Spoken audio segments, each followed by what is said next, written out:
Hey guys, ClayRepairs here. Today I'll be reviewing and testing these Harbor Freight 3-inch LED spotlights. I bought these just to give me some better light at night when I'm driving and to throw it farther down the road because the stock high beams just aren't as great as I'd like them to be. First, I'll give you a quick rundown on how I wired them, and then I'll go outside in the dark and test them so you can see how bright they are against the stock low beams and high beams.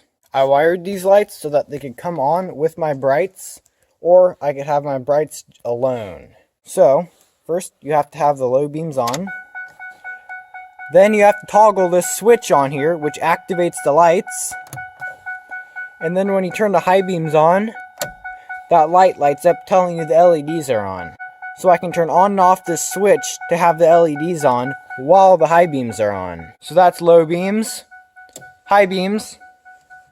I turn the switch on, there's the LEDs. Okay, so here's what I have underneath the hood as far as wiring. I have power from the positive terminal battery right here. Runs through an inline fuse, 15 amps. And I have a little relay hidden back here that's activated when the high beams are turned on. And that sends power to my lights down here. I'd take the battery out and splice into the high beam wire that goes to the headlights over here, and I ran the wire from there up along here to my relay.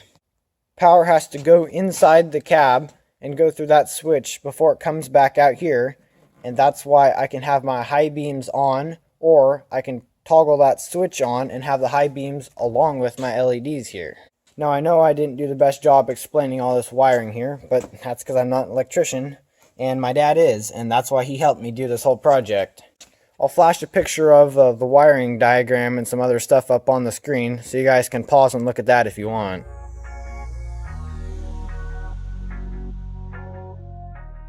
Okay, now I'll go outside and show you some video of it in the dark against the stock high and low beams. This is the big test. I can't wait.